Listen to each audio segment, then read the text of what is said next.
Hi, everybody.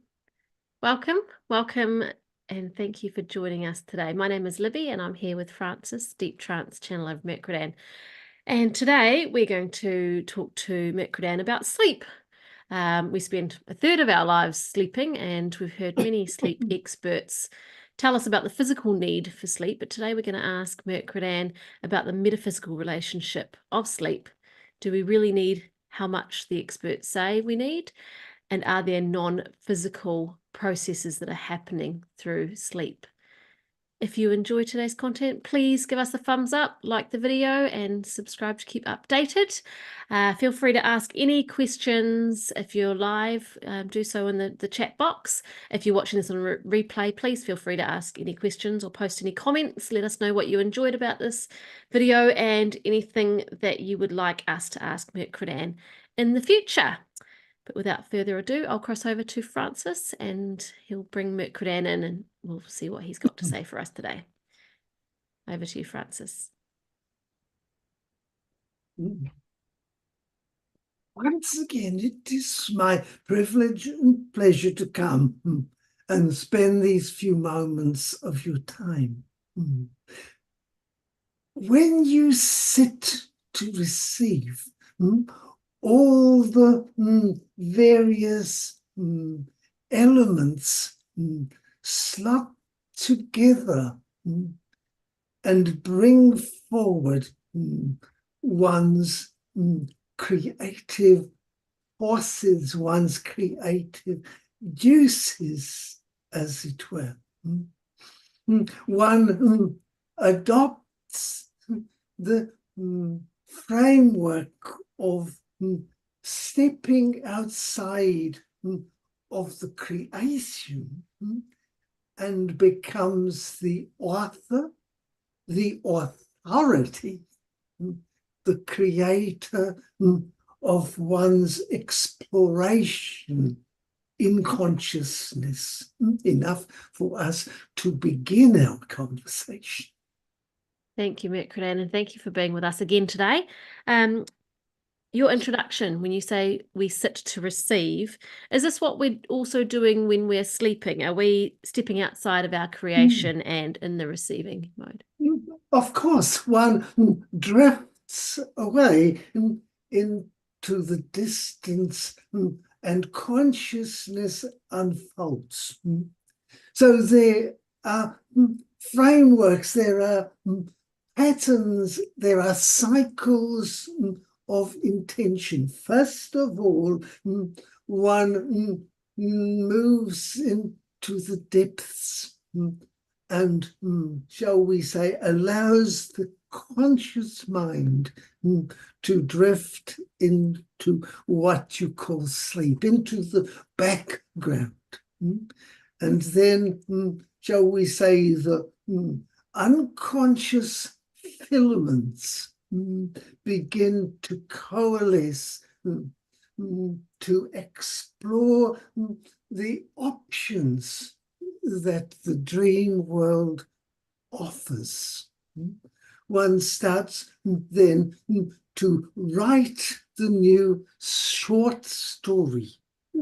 What is uppermost in the framework of one's life, that is, what one has created, what one has brought out of the background, in what elements is it playing out.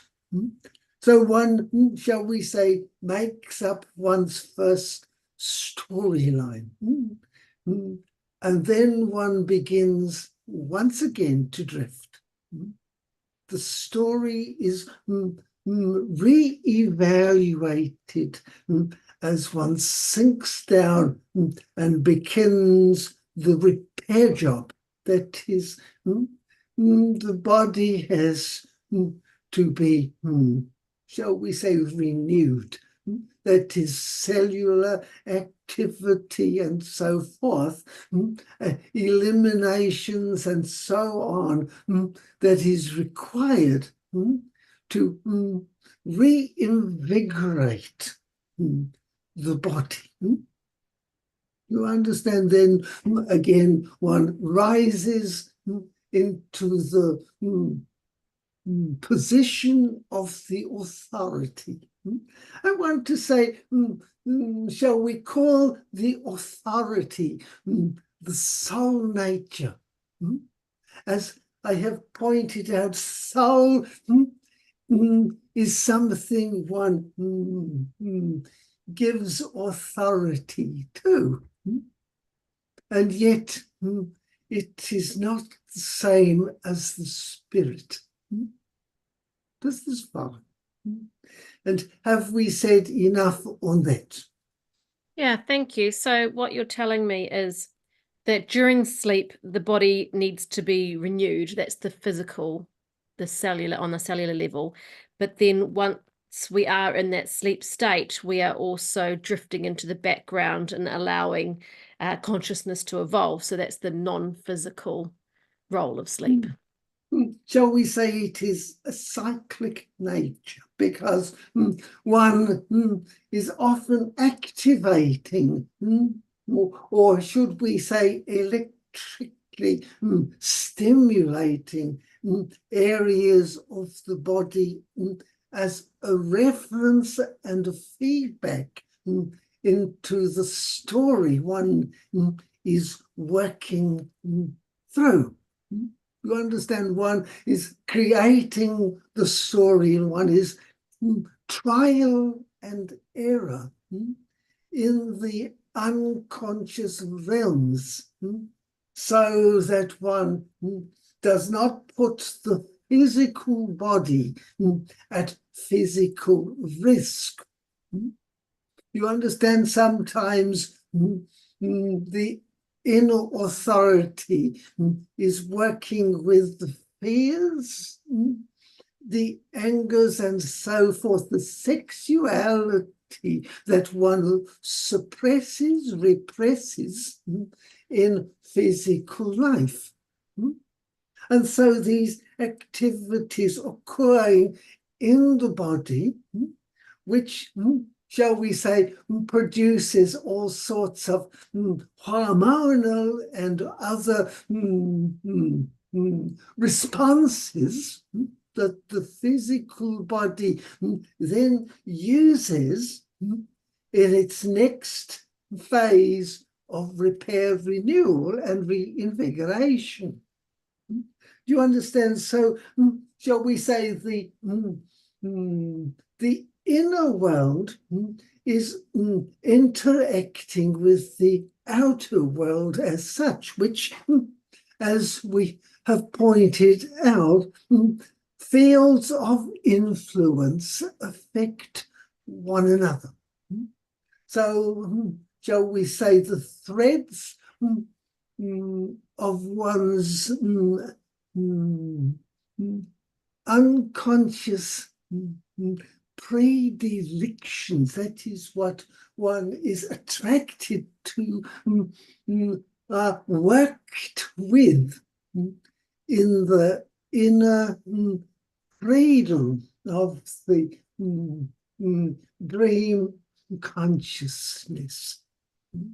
You understand, the physical body cannot be damaged, even though, shall we say, there are moments in the inner world which one experiences purely as death itself. One feels as if one has lost oneself. And such then the physical body is reactivated in different directions. Shall we put it this way? One's nature might be considerably altered in the threads that follow through. So each moment one reawakens, one can be subtly a different personality. Do you understand? The unconscious realm of exploration is indeed as solid and as directive as one's activity in the outer physical dimension.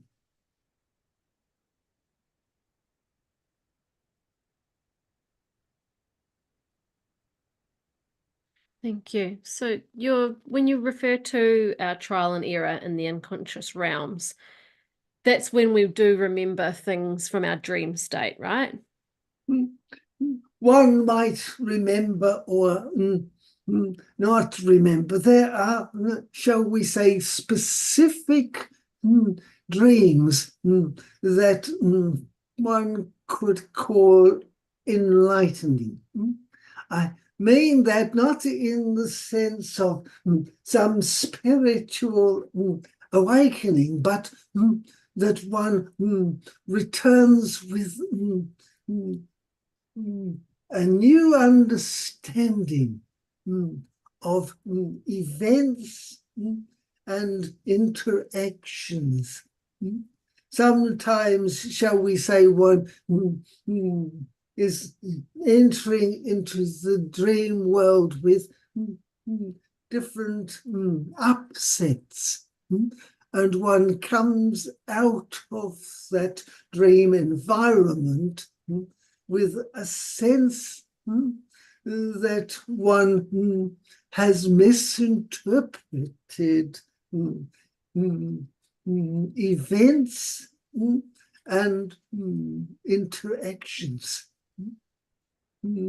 So one releases the ongoing result. But in reality, one has already released hormonal exchanges that have operated within the physical body in its time of renewal. Do you follow what I mean? So there is, shall we say, that endless interaction between the inner realm and the external experience. One changes who one thinks one is. Do you follow what I mean? So shall we say then, if one enters into sleep with, shall we call it a directive to explore a particular difficulty? Let us say one is feeling out of sorts, one has, shall we say, had a fight with someone, and you enter in to the dream state with the directive to clarify and complete with this challenge that you are open to enlightenment. Do you follow what I mean? Then the dream framework is already set in motion. One experiences the dream world, and if one is truly open, one will reawaken with an understanding of what occurred. That is, one remembers the dream, and more importantly, shall we say, the understanding that came about. So we say then the dream world is an efficient mechanism for understanding the potentials within without being unduly influenced by the identity consciousness. So we'll Let us add to that. If one is determined to hang on to one's personality, one's identity, then sleep may become a problem. This is often the case as individuals become older and more set in their ways. Sleep is a challenge. One does not allow oneself into the depth realm that is required. So are you saying if somebody's got an attachment to their personal identity, I'm assuming you mean the ego, then that keeps them from being able to experience that mechanism for understanding their potential? That is correct. They're set in their ways is so rigid that the fluidness required to access the dream environment becomes limited. Is there something that we could ask ourselves, or is there a process or something that we can do to check in with ourselves to see how attached we are to our personal identity before we go to sleep, and see if we are in the space that we can release that personal identity and experience that?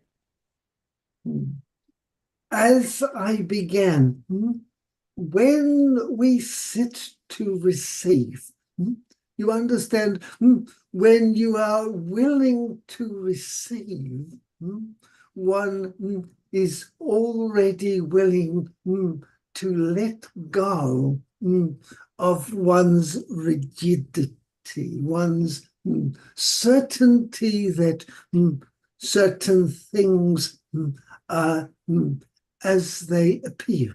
You understand, when one is free to reevaluate life every moment, then one is free for change. You understand? And freedom always leads to the truth.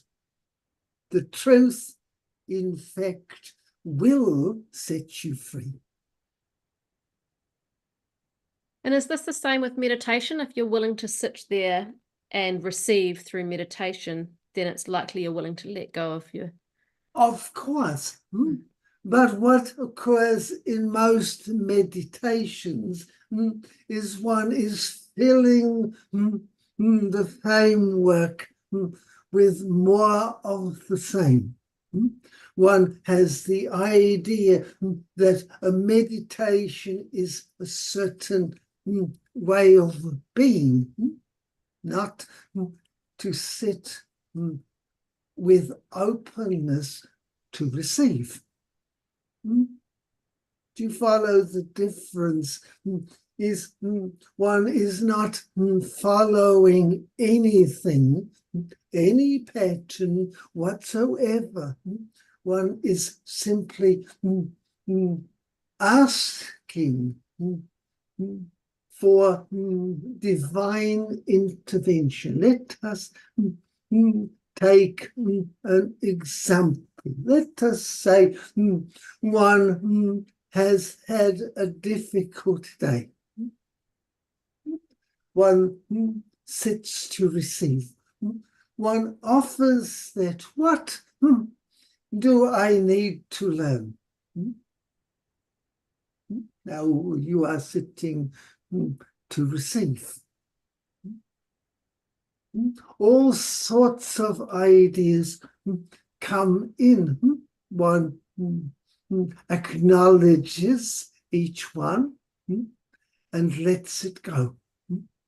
One is not attached to any result, any answer, or anything. One is simply reviewing all the divine has to deliver. Do you follow what I mean? In the process of that, one finds that you are no longer attached. Do you understand? You are no longer attached to any of it, whether it was enlightening, whether you are any the wiser is irrelevant, because you are no longer attached. Nice, thank you. So in terms of sleep, is there really a ideal amount of hours we should have sleep a night? Is there a goal that we should be following, or is that just science that's got caught up in something and it's very different? And how can we improve our sleep that we are getting if we're struggling? You understand, if you are struggling, it is because you are not willing to enter into sleep. That is, the inner world is not something you are welcoming, because one has to change one's attitudes. And for most humans, change is the last thing on the mind. So one wants to enter sleep in a certain way. And often, shall we say, who really cares? Do you understand what I mean? If you are lying awake, what a great place for meditation. You are letting it go all the time. You are asking for some form of knowledge that will free you up from your rigidity. Do you understand? So the body is lying in that state. The body is also renewing itself, regenerating itself, as long as you are not attached to outcomes. Do you follow what I'm getting at? The idea that one has to lose consciousness is an idea that has been delivered as if sleep is the lack of consciousness. Do you follow what I'm talking about? You understand? So if one has no attachment to losing consciousness, very often one will enter into the dream world in a conscious fashion. And it is true then that the greatest, shall we say, teachers, those that have considered and learned, never sleep at all, in the sense of losing consciousness. You understand, this is so aligned with why people wish to take the drugs, the alcohol, antidepressants, and so on, all in order to achieve unconsciousness. Does that make sense?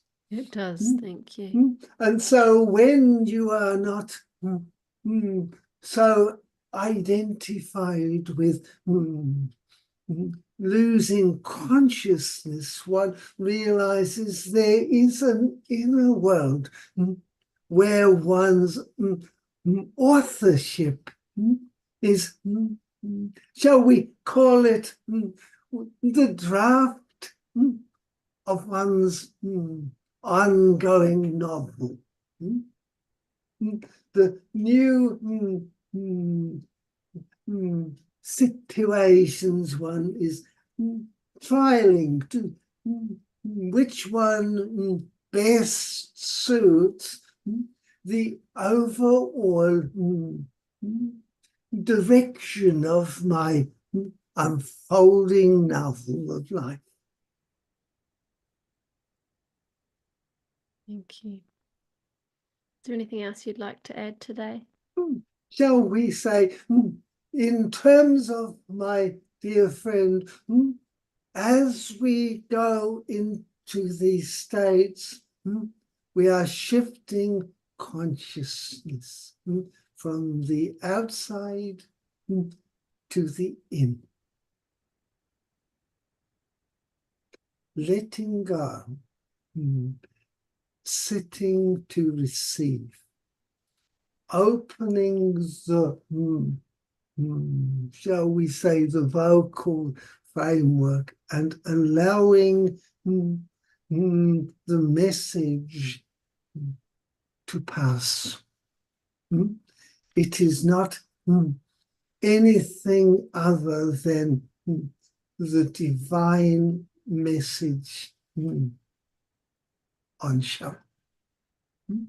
Then the audience makes sense of the message in the framework of their own lives.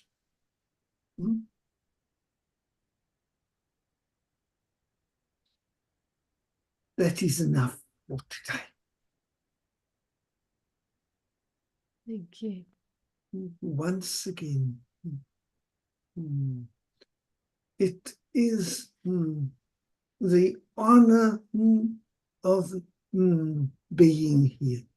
Thank you for your time, your attention, and the application of your understanding in the overall life of the flow.